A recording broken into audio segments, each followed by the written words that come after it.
na carta de Paulo aos Colossenses, capítulo 2. Colossenses, capítulo 2, vamos ler o versículo 15. E depois Colossenses, capítulo 3.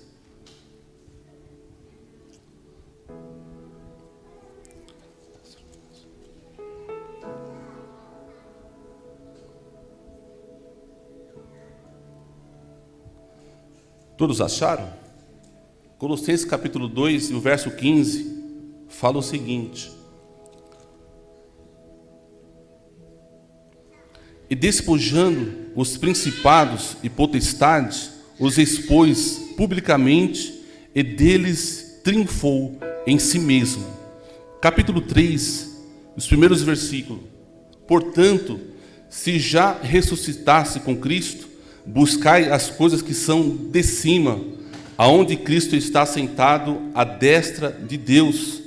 Pensai nas coisas que são de cima, e não das coisas que são da terra, porque estáis mortos, e a vossa vida está escondida com Cristo em Deus. Quando Cristo, que é a nossa vida, se manifestar, então também vos manifestareis com Ele em glória. Nós temos sido, irmãos, nesse mês de outubro, abençoado com várias mensagens dentro dessa carta do apóstolo Paulo aos Colossenses. O pastor Márcio tem pregado aqui de uma forma tão gloriosa, algumas verdades. Na sexta-feira o bispo também pregou aqui.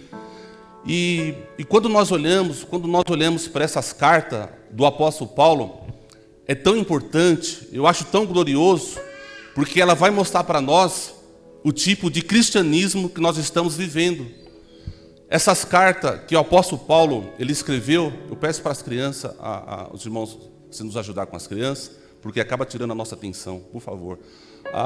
É interessante que essas cartas que o apóstolo Paulo ele escreve para nós, vai mostrar para nós essa realidade, que tipo de cristianismo nós estamos vivendo. Vai nos colocar diante de uma realidade, se nós estamos vivendo o padrão de Deus ou não. Nós fomos chamados, irmãos, nós fomos alcançados por Jesus Cristo para viver o padrão de Deus. E Jesus Cristo e o Espírito Santo, Ele não abre mão disso, de nós vivermos o padrão do reino de Deus. O Espírito Santo todo dia Ele está nos cobrando, Ele quer nos levar para esse ambiente de nós vivermos o padrão do reino de Deus, aquilo que Jesus tem para nós, ou aquilo que Jesus conquistou para nós.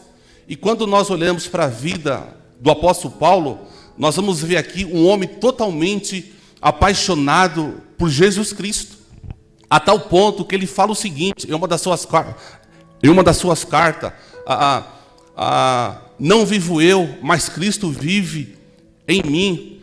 Eu trago em mim as marcas de Cristo Jesus. O que nós entendemos que o mesmo tanto de chicotada que Cristo levou, Paulo também levou e se agradou e era alegre por conta disso. Paulo foi alguém que, assim, totalmente zeloso por a obra de Cristo, por aquilo que Cristo entregou em suas mãos para fazer. Então, de certa forma, o apóstolo Paulo, ele é um referencial para nós. Nós sabemos que Cristo é o nosso modelo, é o nosso guia. Mas Paulo também, ele se tornou um exemplo para nós. Ele diz também, uma certa vez, que era para nós imitar a ele, assim como ele imitava a Cristo. O tamanho amor e zelo que esse camarada tinha por Jesus Cristo. Paulo, irmãos, foi um dos homens de uma mente mais inteligente que já passou por essa terra. Uma mente brilhante. Alguém que se entregou mesmo para Jesus Cristo. Por quê? Ele entendeu muito bem que o padrão de vida que Deus tinha para a vida dele era uma vida cheia de Cristo. Era uma vida em obediência a Jesus Cristo. Então, todas as vezes que nós olhamos para essa carta do apóstolo Paulo, nós somos chocados. Nós somos assim, sacudidos, desafiados a viver um evangelho verdadeiro, a seguir a Cristo de uma forma coerente, de uma forma não superficial, mas uma forma grandiosa, de uma forma relevante, de uma forma sincera. Eu não sei, irmãos, aqui nessa noite, o tanto que você tem dado para Jesus Cristo. Eu não sei o tanto das áreas da sua vida que você tem aberto para Jesus Cristo, para Ele morar e fazer uma grande obra. Mas há uma verdade que não pode ser calada, que Jesus Cristo, que o Espírito Santo, Ele não abre mão da nossa vida, Ele não se contenta com um pouco, mas Ele quer que Jesus Cristo seja o centro da nossa vida, que Jesus Cristo esteja enraizado na nossa alma. Se não for assim, irmãos, fica complicado. Mas nessa noite eu sei que o Espírito Santo de Deus, Ele está realizando uma grande obra na nossa vida. Quase todo dia, irmãos, de um tempo para cá, eu tenho assim, acordado e andado pela minha casa, e minha esposa fica meio preocupada, mas o que você tem? Você está meio assim? Eu tenho sido chocado, irmãos, confrontado pelo Espírito Santo, porque há mais de 20 anos, o Espírito Santo fez uma promessa na minha vida, que Ele iria usar a minha vida de uma tal forma, de uma forma bem relevante, de uma forma bem eficaz, e eu percebo que já se passaram 20 anos, e eu não estou vivendo aquilo que Cristo tem para mim. Então, pela manhã, quando eu acordo, eu fico meio inquieto, a minha alma fica meio inquieta, eu fico meio assim, meio preocupado, que eu saio às vezes para orar em alguns lugares, porque eu sei que o Espírito Santo está me chamando, e Ele quer construir Cristo na minha vida. E isso, eu estou feliz, irmãos, porque até então, se o Espírito Santo está me incomodando, eu estou no caminho certo. Mas a partir do momento que a gente vê as coisas tudo de uma forma natural, nós precisamos ficar preocupados com a nossa vida. Quando a gente, irmão, está num estado de morno, de um estado tranquilo, nós precisamos tomar muito cuidado, porque a nossa vida está correndo perigo. Se o Espírito Santo está nos incomodando, está mexendo com a nossa mente, com o nosso coração, isso é importante. Mas a partir do momento que a gente vê as coisas, enxerga tudo normalizado, tanto faz como fez, tanto faz, eu vim à igreja e saí do mesmo jeito que entrei, vim na casa do Senhor, ler a palavra por ler, e esse versículo, e esse tema, e essa mensagem que o pastor prega, não causa nenhum efeito. Irmãos, domingo eu saí daqui meio confrontado com a mensagem que o pastor Márcio pregou aqui, fez aquele exemplo. Falei, Senhor, Cristo precisa vir urgente para a minha vida. Na sexta-feira o bispo, ele falou aqui de tantas verdades que ele pregou, eu saí daqui com uma bem pesando na minha alma, que o Senhor está nos dando comida espiritual, e a nossa fome é uma fome carnal. Gente, eu saí daqui domingo, na sexta-feira, eu não sei o que eu vou fazer. Eu tenho que correr, eu tenho que buscar o Senhor, porque senão, irmãos, não adianta. Nós estamos vivendo, irmãos, num tempo muito perigoso. Nós estamos vivendo num tempo que nós precisamos estar atentos. Sabe por quê? A forma de como esse mundo pinta Jesus, e a forma também de como os crentes pensam que Jesus está totalmente fora da palavra de Deus. O mundo hoje, irmãos, ele pinta para nós um Jesus da seguinte forma: alguém de uma pele clara e macia, de um cabelo longos, ondulados, alguém que fala umas palavras mansa, sussurra, alguém de uns lábios doce, que profere palavras bem cautelosas, alguém que está sempre com os braços abertos para abraçar e perdoar, e sem questionar os seus pecados e aquilo que ele faz. É assim que o mundo pinta Jesus hoje. Alguém que está sempre disposto a aceitar a sua vida pecaminosa, a aceitar os seus pecados e sem corrigir. Essa é a ideia do mundo concernente a Jesus Cristo, o nosso Senhor. E por incrível que pareça, irmãos, existem muitos crentes que eu vou chamar de crente água com açúcar, que tem esse mesmo pensamento, encara Jesus dessa forma, alguém que está sempre disposto a abraçá-lo e aceitar os seus pecados. Mas quando nós olhamos, irmãos, para os evangelhos, nós vamos perceber que nem sempre Jesus, ele agiu de uma forma branda, de uma forma suave. Jesus se opôs duramente aos seus oponentes. Jesus chamou os camaradas de filho do diabo, de hipócritas, de fariseu, de filhos da ira de Deus. Jesus, uma certa vez, entrou no templo e colocou todo mundo para fora, aquele bando de homens que não tinha vida com Deus. Jesus chutou a mesa, ele se irou ali de uma tal forma. Por quê? Porque o zelo da casa de Deus o consumia. Da mesma forma, Paulo tinha um zelo pelas coisas do Senhor. Ele tinha um cuidado para fazer as coisas de Deus. E ele fala para nós que quando ele estava no judaísmo, ele era muito severo com as coisas de Deus. Ele ultrapassava todos da sua idade. Ele era alguém irrepreensível na lei de Deus. Ele conhecia tudo sobre a lei de Deus. E ele fazia as coisas com a maior perfeição. E quando chega no cristianismo, ele procura ter essa perfeição 10 vezes mais. Tamanho zelo que o apóstolo Paulo tinha pelas coisas de Deus. Tamanho cuidado que ele tinha pela vida em Cristo Jesus. Então, quando nós olhamos para Jesus Cristo, para os evangelhos, nós vamos perceber que Jesus Cristo, nem sempre ele falou, mas a maioria das vezes, ele pegou pesado com seus oponentes. Então, quando nós olhamos para esse mundo, nós vamos perceber que as pessoas têm pintado um Cristo totalmente contrário da palavra de Deus. Agora, quando nós olhamos para o livro do Apocalipse, capítulo 19, nós vamos ver ali que se trata da ira do Cordeiro. Quando nós olhamos para o livro de Apocalipse, nós vamos ver que esse Jesus, que o mundo pinta, que uns certos crentes acham que ele é desse jeito, é totalmente fora do que está escrito nas cartas que foram enviadas às igrejas da Ásia. Sabe como essas cartas elas falam sobre Cristo? Olhos como chama de fogo. A sua voz é como voz de muitas águas. A sua palavra é como uma espada afiada de 2 gumes.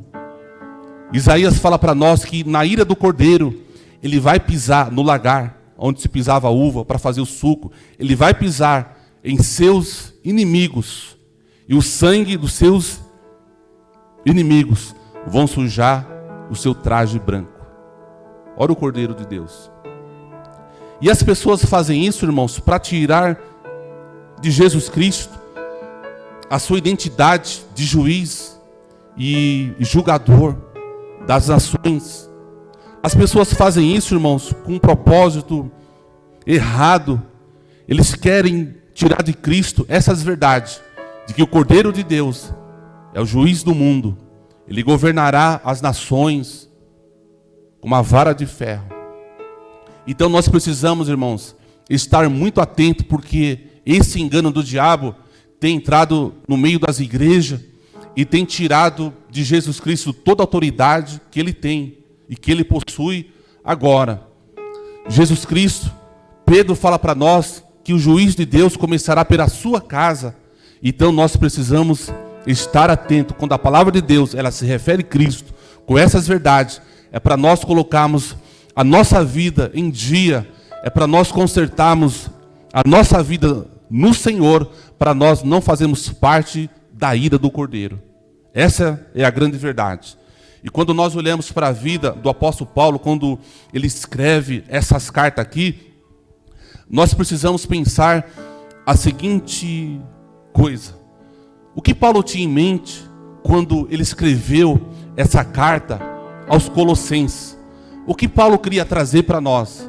Nós precisamos fazer essa pergunta todas as vezes que nós lemos as cartas do apóstolo Paulo. E Paulo, irmãos, quando ele escreve essa carta aqui aos Colossenses, Paulo tinha uma grande preocupação com a igreja do Senhor. Uma das preocupações que Paulo tinha, em primeiro lugar, era que toda a igreja, todo o movimento religioso precisava estar debaixo da autoridade de um apóstolo. Qualquer igreja que não foi construída sobre a voz do apóstolo, precisava o apóstolo chegar até lá e ver e trazer uma autenticidade para esta igreja. Toda a igreja que não foi construída pelos apóstolos, Paulo tinha uma grande preocupação. Ele ficava inquieto para chegar até essa cidade e ensinar as verdades do Evangelho. Ele tinha uma grande preocupação com a igreja de Roma, porque ele sabia que a igreja de Roma não tinha sido fundada por nenhum dos apóstolos. Então, ele tinha esse desejo de chegar até Roma e pregar o Evangelho verdadeiro. Porque ele sabia o seguinte: se o Evangelho chegar até Roma, então esse Evangelho vai chegar em todos os continentes. O mundo todo será evangelizado.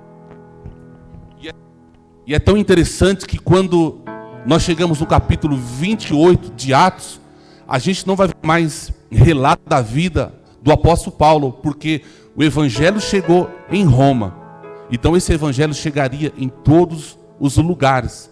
Então Paulo tinha uma preocupação muito grande com as igrejas que havia assim sido fundada e não estava debaixo da autoridade apostólica. Sabe o que eu entendo aqui, irmãos?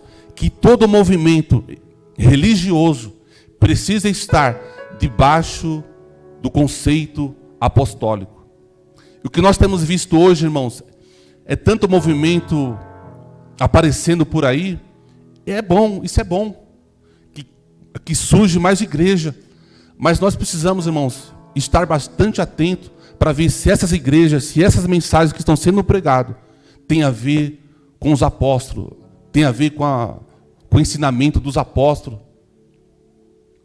Mas Paulo estava preocupado aqui, embora essa igreja não havia sido fundada por ele, mas a preocupação de Paulo aqui era com uma certa doutrina que estava sendo espalhada lá em Colossos. Uma doutrina, irmãos, que feria diretamente o coração do cristianismo. Então Paulo, quando ficou sabendo dessa doutrina, dessa heresia que estava sendo espalhado lá em Colossos, ele ficou muito preocupado e ele escreve essa carta aos Colossenses. Porque ele sabia que aquele ensinamento iria prejudicar a igreja do Deus vivo. Ele sabia que aquele ensinamento que estava sendo pregado lá em Colossos iria ferir o coração do cristianismo. Então ele se prontifica a ensinar, a trazer algumas verdades sobre Cristo para essa igreja aqui. E no capítulo 1, nós vamos perceber aqui, como nós aqui já estudamos, que Paulo traz para nós algumas verdades sobre a identidade de Cristo. Paulo vai falar para nós que Cristo, ele é o Deus que subsiste de eternidade a eternidade. Ele vai falar para nós que Cristo é o próprio Deus que foi encarnado. Então Paulo vai trazer verdades a respeito da pessoa de Cristo, de que ele não falou em outras cartas, mas ele fala aqui, porque ele sabia que aquela igreja estava correndo um grande risco de ser contaminada com as heresias. A gente percebe, irmãos, que nós estamos vivendo um tempo, nós estamos atravessando assim, uma fase que algumas igrejas, que algumas pessoas, elas deixaram o ambiente da palavra de Deus. Nós estamos vivendo um momento que as pessoas não têm mais se preocupado em sentar diante da palavra de Deus e aprender a respeito de Cristo e aprender a respeito daquilo que Deus tem para nós, daquilo que Deus é.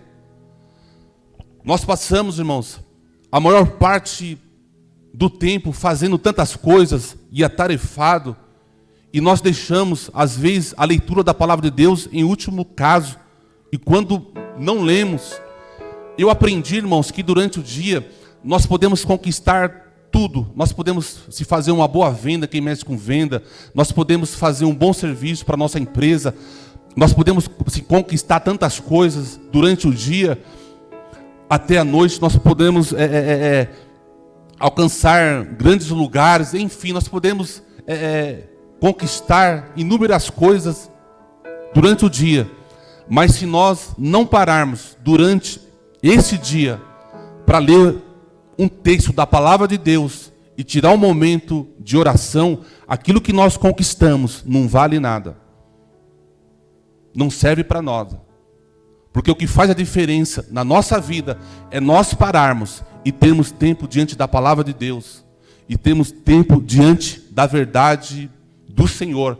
Às vezes, quando eu chego em casa, que eu não consigo fazer a leitura que eu quero, eu sempre, quando chego lá no trabalho, eu sempre separo 40 minutos para ler o texto da palavra de Deus. Porque eu preciso, se eu não estiver me alimentando da palavra de Deus, de outra coisa eu vou me alimentar.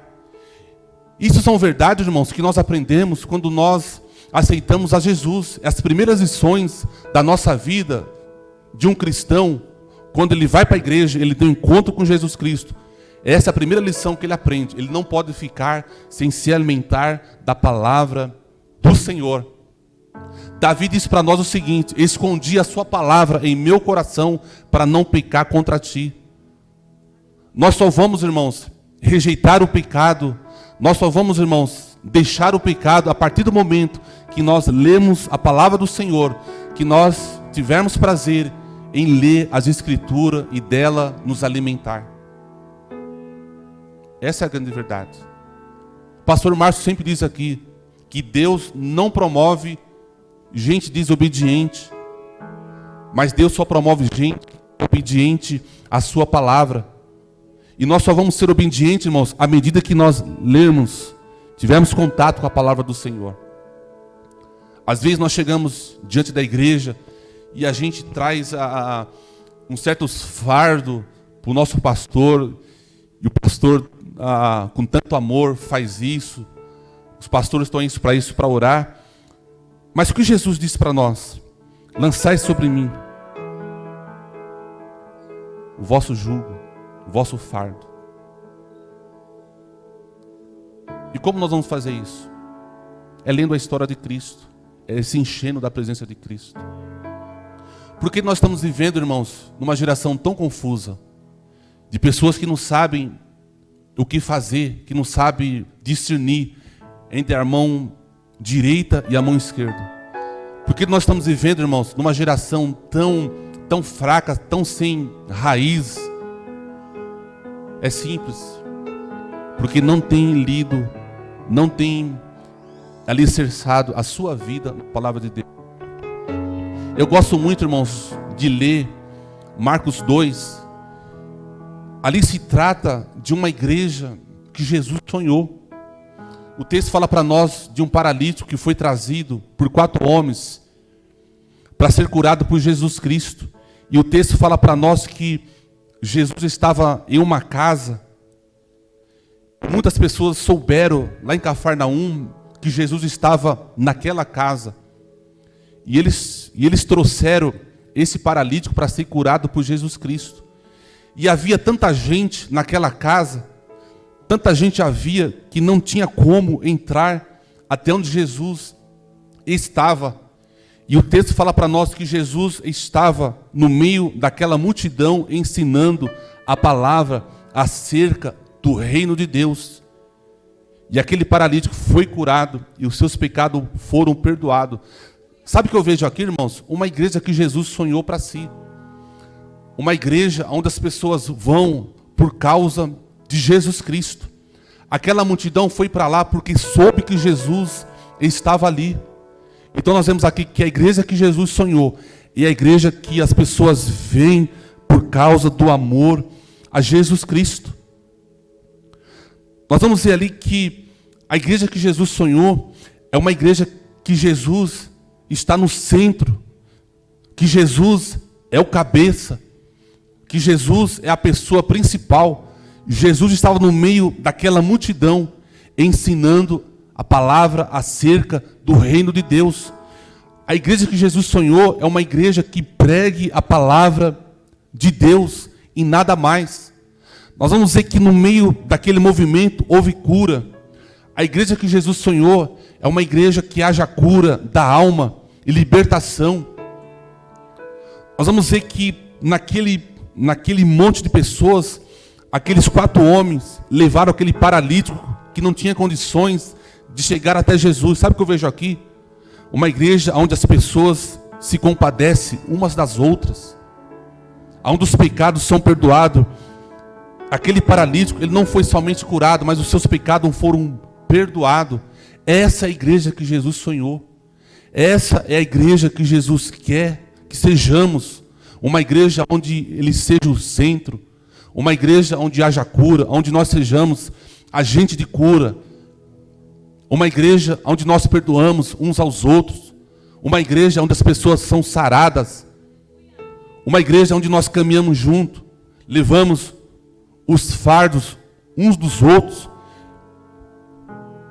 E não somos tão somente fardos, mas levamos os fardos uns dos outros. Essa é a igreja que Jesus sonhou. É isso que Ele tem para a nossa vida, irmãos. Que nós sejamos uma igreja atuante. Uma igreja com essas relevâncias, com essas verdades. Voltando para esse texto, quando Paulo soube dessa heresia que estava sendo pregada, algo tão terrível, ele então escreve essa carta. Por quê, meus irmãos? Porque o que estava sendo ensinado lá em Colossos, pelos falsos mestres, era uma crença que eles falavam o seguinte. Olha que coisa grave. Nós precisamos estar atentos para isso. Que a matéria é má. Esse mundo é má. Esse corpo aqui, para nada se presta. Com essa verdade, assim, com essas mentiras, eles estavam declarando que Jesus Cristo, o Filho de Deus, não veio a esse mundo. Que jamais o Deus Santo, o Deus verdadeiro, Ele poderia tomar um corpo humano e vir a essa terra. Ele falava que esse corpo não servia para nada, que a matéria, que esse mundo não servia para nada. E isso, irmãos, confrontava diretamente o cristianismo. Porque se eles falavam isso, eles estavam negando a Jesus Cristo, a vinda de Cristo a esse mundo, a vida do Senhor Jesus Cristo nessa terra. Então Paulo, quando soube dessas mentiras, dessa heresia que estava sendo pregada, ele então vem e escreve essa carta para desfazer, para alicerçar os crentes a tomarem cuidado com aquelas mentiras que estavam sendo pregadas. Essa mentira, irmãos, de uma certa forma, eu quero só falar por cima, elas falavam o seguinte, que Cristo era simplesmente mais um semideus, uma espécie de anjo que veio a esse mundo e precisava ser adorado. Que Cristo não era Deus. E com essa mentira, eles estavam negando a autenticidade, eles estavam negando a essência de Jesus Cristo. Por isso que Paulo ficou tão preocupado e escreveu essa carta para fortalecer os crentes daquela igreja. Diante, irmãos, dessa informação, é muito importante, irmãos, eu frisar aqui, eu bater aqui na tecla, de que nós precisamos voltar para as Escrituras. Nós precisamos correr para a palavra de Deus. Nós precisamos, irmãos, nos lançar diante das verdades do Evangelho. Nós precisamos olhar mais para essas cartas do apóstolo Paulo e alicerçar a nossa vida nessas verdades, irmão. Para nós não sermos enganados por as mentiras de Satanás. Para nós não sermos, irmãos, ludibriados com as mentiras desse mundo. Nós precisamos voltar para a Escritura urgentemente e conhecermos mais sobre Cristo Jesus. Então Paulo, irmãos, ele vai trazer aqui para nós informações preciosas que vai alicerçar a nossa fé, que vai nos trazer ferramenta, que vai nos equipar a vencer as mentiras de Satanás, a vencer a tudo aquilo que o mundo tem pregado, que é contrário a Jesus Cristo. Então Paulo aqui ele traz um monte de informação a respeito de Cristo Jesus, no capítulo 1 e no capítulo 2. Capítulo 3, irmãos, nós vamos perceber que Paulo aqui, ele não só quer se trazer para nós informações acerca de Cristo, de quem é Cristo, para nós defendermos a nossa fé, mas no capítulo 3 e o capítulo 4, nós vamos perceber que Paulo ele tinha algo mais sublime, ele tinha algo maior para nós. Ele vai mostrar para nós que a intenção dele, aqui no capítulo 3, é nos levar a uma devoção exclusiva a Jesus Cristo. E ele começa com uma palavra muito importante. Portanto, essa palavra ela é muito importante para nós, assim entendemos aqui o capítulo 3. Essa palavra, portanto, quer dizer o seguinte, tudo que eu passei para vocês de informações a respeito de quem é Cristo, agora eu quero conectar com as práticas que vocês devem agora andar. Então Paulo quer conectar agora as informações agora com aquilo que ele ensinou no capítulo 2 e o capítulo 3. Portanto, já que eu passei para vocês essas informações a respeito de Jesus Cristo, de quem Ele é, agora você vai precisar se viver uma vida digna de Jesus Cristo. Então ele começa aqui a narrar para nós aqui, portanto, se já ressuscitasse com Cristo, buscai as coisas que são de cima, aonde Cristo está, à destra de Deus. Sabe o que Paulo quer dizer para nós, irmãos? Que não tem possibilidade, não tem como nós pensarmos nas coisas celestiais e ao mesmo tempo nas coisas terrestres. Não tem como, irmãos, nós andarmos ao mesmo tempo olhando para cima e olhando para baixo. Não tem como nós pensarmos nas coisas que são do céu e ao mesmo tempo nas coisas que são da terra. Isso é impossível. E Paulo vai tratar aqui nessa noite, aqui nesse capítulo 3, a respeito de uma nova vida em Cristo Jesus. Capítulo 3 e o 4, ele vai discorrer, ele vai mostrar para nós se nós estamos, sim ou não, vivendo uma vida de quem morreu para esse mundo e vive agora para Jesus Cristo. É interessante, irmãos, que para nós aqui entendemos assim, com mais assim, precisão a respeito desses versículos aqui. Quando Paulo escreveu, ou seja, todo o Novo Testamento, ele foi escrito no contexto romano. Assim como o Velho Testamento foi escrito no contexto judaico, as cartas do apóstolo Paulo e os evangelhos foram assim, escritos no ambiente romano. Ou seja, o que Paulo faz aqui? Ele pega alguns contextos, algumas coisas que eram do conhecimento do povo da época, e ele aplica aqui um teor espiritual, assim como Jesus fazia. O que Jesus fazia nas suas parábolas? Ele pegava um contexto, uma situação diária que as pessoas conheciam e aplicava ali uma lição espiritual nas suas parábolas, como o filho pródigo e outras mais que nós conhecemos aqui, a dracma perdida, e aí vai, a ovelha perdida, e por aí vai. E Paulo, um homem inteligente, que tentava seguir a Cristo no máximo possível, ele pega também aqui alguns contextos de Roma e aplica aqui um terror espiritual. O que Paulo vai tentar passar para nós aqui, para nós se entendemos aqui de uma vida nova em Cristo. Nós aprendemos no contexto romano que a maior honra que um general poderia receber era ser convidado pelo imperador, pelas autoridades, para ir até Roma e para ser coroado. A maior honra que um general ele poderia receber era ser convidado para ir até a cidade de Roma e lá ser homenageado.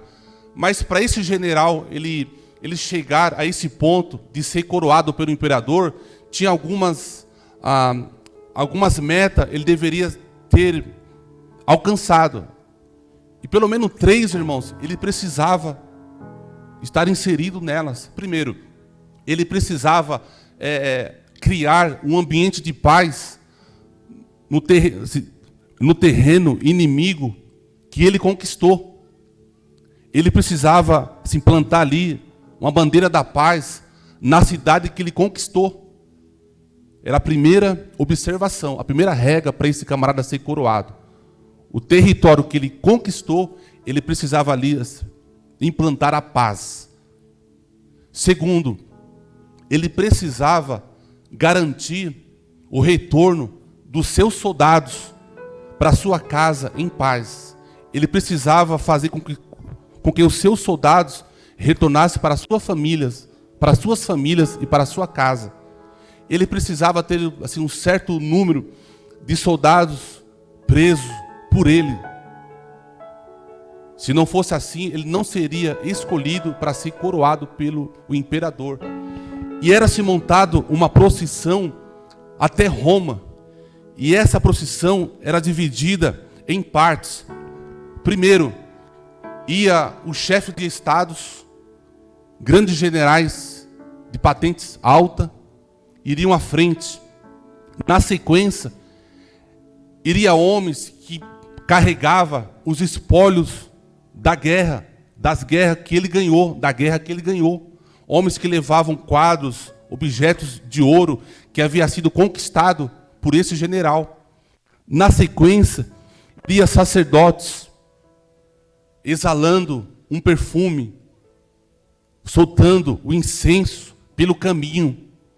Na sequência ainda, ia músicos, tocadores de música, celebrando a vitória daquele general. Depois desses tocadores, vinha aquele monte de soldado que havia sido conquistado por ele, que seriam os escravos que ele havia conquistado. E por último, vinha aquele general com a sua família, de uma carruagem bem chique, um cavalo de uma raça bem cara, assim, bem cara. E então ele era levado até o imperador e ali ele era coroado como um general de uma patente superior. E quando Paulo pega esse acontecimento de Roma, ele aplica aqui um teor espiritual, que Cristo, na cruz do Calvário, ele expôs Satanás e os seus demônios da mais alta hierarquia e tripudiou sobre eles com a morte da cruz e a sua ressurreição. É isso que Paulo quer dizer para nós, desse versículo que nós lemos aqui. Que Cristo, com a sua morte sobre a cruz e a sua ressurreição, ele conquistou para nós uma nova vida nele, uma nova vida em Deus. Ou seja, agora nós temos paz com Deus. A paz de Deus, ela reina em nossa vida. Agora nós fazemos parte outra vez da família de Deus. Nós não somos mais inimigo de Deus, mas nós fomos reconciliados com Cristo.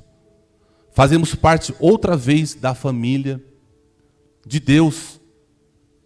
E Paulo fala para nós aqui que a nossa vida agora está escondida em Cristo. Agora Cristo é o nosso defensor. Agora a nossa vida está debaixo da proteção do senhorio de Jesus Cristo. Então tudo que nós devemos fazer agora é viver a vida que Ele conquistou para nós. O cristianismo é isso, irmãos. Uma vida em Cristo é isso. É nós vivermos uma vida que Cristo conquistou para nós. E como nós conhecemos, irmãos, de que nós estamos vivendo uma vida digna do Senhor? Como nós podemos conhecer um verdadeiro cristão? Porque o cenário de Caim é o mesmo no dia de hoje. O que Deus falou para Caim? Caim, se comporta, presta atenção, porque o pecado está batendo e ele quer te conquistar. O cenário é o mesmo, não muda. O pecado, irmãos, é sedutor. Ele quer nos conquistar. Ele quer tomar forma. E a forma que ele toma é usando o nosso corpo. Essa é a grande verdade. A conversa que Deus teve com Caim é a mesma ainda, nos dias de hoje. As táticas, irmãos, de Satanás são as mesmas ainda. Elas não mudaram. São as mesmas. Então o cenário é o mesmo. Todo dia o pecado quer nos conquistar. O pecado está batendo na nossa porta. Ele quer nos seduzir. Mas aí cabe a nós rejeitar. Aí cabe a nós deixar para trás e corrermos para Cristo Jesus. E como nós, irmãos, vai falar aqui de muitas coisas, de roupa. A gente pode pensar aqui na ideia do filho pródigo, que ele saiu da casa de seu pai com uma roupa tão gloriosa, uma roupa limpa, tudo certo, e foi para o pecado, e lá no mundo, a sua roupa foi trocada, ficou toda velha. Então, assim, quando ele volta para a casa do pai, ele é obrigado, ele recebe uma nova roupa, uma nova veste, uma nova sandália. Isso mostra para nós despir da vida velha que ele teve lá no passado e se vestir da roupa da casa do pai. Mas como nós, irmãos, podemos aqui entender se nós estamos vivendo uma vida digna ou não de Jesus Cristo? Que vida nova é essa que Cristo ganhou para nós? Versículo 5. Versículo 5 diz o seguinte: mortificai, pois, os vossos membros que estão sobre a terra, a prostituição, a impureza, o apetite desordenado, a vil concupiscência e a avareza, que é a idolatria, pelas quais vem a ira de Deus sobre os filhos da desobediência, nas quais também em outro tempo andaste quando viveis nelas. Mas agora despojai-vos também de tudo, da ira, da cólera, da malícia, da maledicência, das palavras torpes da vossa boca. É simples. Se nós olharmos para a nossa vida e perceber que essas atitudes ainda estão na nossa vida, se a gente convive com essas coisas aqui, nós não estamos vivendo uma vida digna do Senhor. Nós não estamos vivendo na vida que Jesus sonhou para nós, a vida que Ele tem para nós. Se essas atitudes ainda governam a nossa vida, nós precisamos nos reconciliar com Cristo. Nós precisamos urgentemente correr para os pés da cruz e nos converter desse estilo de vida. Nós estamos, irmãos, num grande processo de santificação. Nós estamos sendo transformados a cada dia. E a nossa transformação, o nosso crescimento espiritual precisa sempre avançar, nunca diminuir. Se essas coisas aqui que Paulo fala ainda faz parte da nossa vida, nós não estamos buscando as coisas que são do alto. Nós precisamos sentar e olhar para dentro de nós e rever a nossa vida diante de Deus. Versículo 9. Não mintais uns aos outros, pois já vos despediste do velho homem com seus feitos. Versículo 10. E vos vestiste do novo, que se renova para o conhecimento segundo a imagem daquele que o criou, aonde não há grego, nem judeu, nem circuncisão, bárbaro, cita, servo ou livre, mas Cristo é tudo em todos. Versículo 12. Revesti-vos, pois, como eleitos de Deus, santos e amados, de entranhas de misericórdia, de benignidade, humildade, mansidão, longanimidade, suportando-vos uns aos outros e perdoando-vos uns aos outros. E se algum tiver queixa contra outro, assim como Cristo vos perdoou, façais vós também. As igrejas, irmãos, do passado, eles faziam essas leituras diariamente. Essas leituras aqui, dessa carta, eram feitas a todo instante para recordar as igrejas da época de que eles precisavam viver uma vida digna de Jesus Cristo. Por isso que eu falei aqui no começo que nós precisamos olhar mais para essa carta do apóstolo Paulo, porque ela vai nos confrontar, ela vai mostrar para nós se nós estamos ou não vivendo um cristianismo autêntico, um cristianismo verdadeiro. Eu queria que nessa noite, irmãos, além de tanta informação que nós temos ouvido aqui, pela vida do pastor Márcio, outros irmãos que pregaram aqui, Bispo Cosa, eu queria que nessa noite, diante dessas informações, nós pudéssemos, durante essa semana também, sentar e avaliar para ver se essas coisas aqui ainda fazem parte da nossa vida. E nós convidarmos o Espírito Santo a nos ajudar, a transformar a nossa vida. Capítulo 3 vai falar para nós que Cristo ele está sentado à destra de Deus, intercedendo por nós. A destra de Deus, irmãos, era um lugar que fala muito no Antigo Testamento. Era um lugar assim reservado para o Messias, que quando o Messias viesse e fizesse o que era para ele fazer, ele sentaria a esse lugar.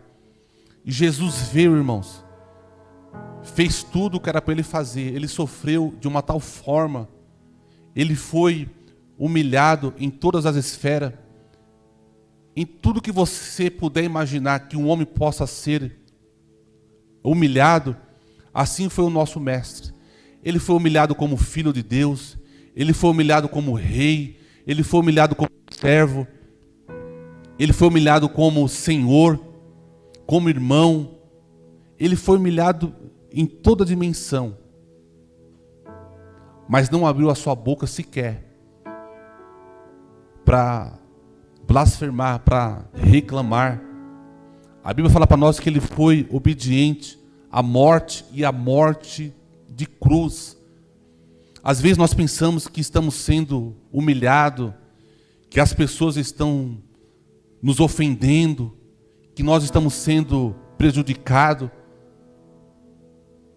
Jesus, ele foi humilhado para que hoje nós pudéssemos, irmãos, desfrutar de um lugar de glória, um lugar de gozo e alegria. Todas as vezes que você pensar que você está sendo humilhado, desprezado, rejeitado, olhe para Jesus Cristo, porque a maior rejeição sofreu ele, a maior humilhação sofreu o nosso Senhor. O maior descaso fizeram com Jesus Cristo, o nosso Salvador. E às vezes parece que nós, irmãos, nos colocamos numa posição de coitados, de miseráveis. E nós não somos miseráveis. Nós somos pessoas que Cristo amou. Nós somos pessoas que fazem parte agora da família de Deus outra vez. Então Cristo, sim, ele sofreu a maior das humilhações para conquistar para nós esse lugar de alegria, esse lugar também à destra de Deus. Para nós encerrarmos aqui, ele continua falando aqui, versículo 14: e sobre tudo isso, revesti-vos da caridade, que é o vínculo da perfeição, e a paz de Deus, para a qual também fostes chamado em um corpo. Foste chamado em um corpo. Domine em vossos corações e sede agradecido. A palavra de Cristo habita ricamente, abundantemente em toda sabedoria, ensinando-vos e demonstrando-vos uns aos outros com salmos, hinos, cânticos espirituais, cantando ao Senhor com graça em vossos corações.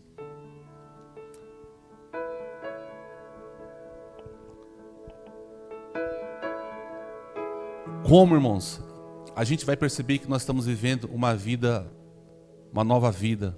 Como nós vamos olhar para dentro de nós e termos a certeza que nós estamos buscando as coisas que são do alto?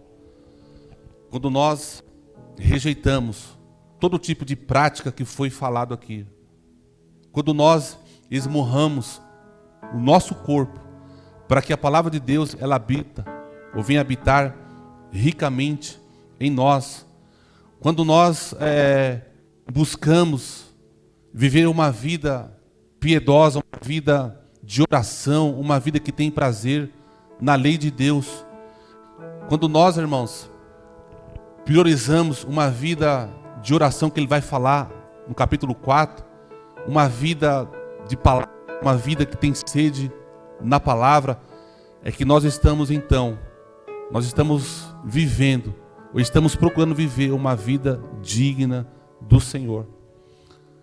O Senhor, irmãos, com a sua morte, Ele nos trouxe dignidade. Todo homem que está em pecado ainda, toda pessoa que ainda comete esse tipo de prática, ele está vivendo uma vida sem crédito, uma vida desprezível, uma vida onde o inimigo está tripudiando em sua alma.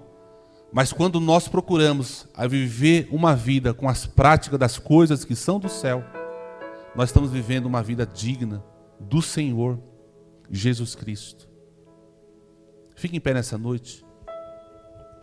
Eu gostaria, irmãos, que com essas informações, acrescentar um pouco mais de uma vida que nasceu de novo. Essas informações que nós trouxemos aqui nessa noite, é para nós crescermos um pouco mais a nossa vida com Deus, é para nós olharmos com mais paixão para Jesus Cristo, é para nós pedirmos para o Espírito Santo nos tornar pessoas crentes melhores e apaixonados por Jesus Cristo. Nada pode, irmãos, ocupar o lugar de Jesus na nossa vida. Jesus Cristo precisa ser a nossa prioridade em tudo. Ele vai falar para nós aqui também que Cristo é o cabeça de todas as coisas. Se Jesus Cristo não for se Ele não for a nossa cabeça, se Ele não for aquele que domina, nós estamos correndo grandes riscos. Então essas verdades que o apóstolo Paulo traz para nós aqui, é para trazer Cristo de volta para o centro do nosso coração.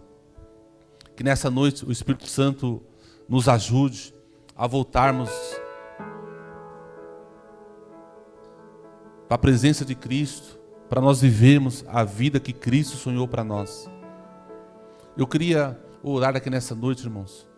Queria que nós orássemos aqui nessa noite e pedisse para o Espírito Santo nos levar a viver uma vida verdadeira com Cristo, uma vida apaixonada pelo Senhor, uma vida onde mais nada importa a não ser viver aos pés da cruz, viver uma vida apaixonada pelo Senhor, a nós vivermos uma vida intensa com Jesus Cristo. Se as verdades que estão sendo pregadas aqui não nos comover, não nos levar para um ambiente novo, nós estamos precisando nascer de novo, nós estamos precisando aceitar a Jesus outra vez. Se as verdades que nós ouvimos aqui, se as verdades que nós lemos na palavra de Deus não chacoalhar o nosso espírito, a nossa alma, nós precisamos, irmãos, aceitar Jesus outra vez. Vamos orar nessa noite. Eu queria que você fizesse a sua oração aí. Espírito Santo de Deus, obrigado, Senhor, porque o Senhor está trazendo para nós aqui mensagens, Senhor, que tem vindo para nos confrontar.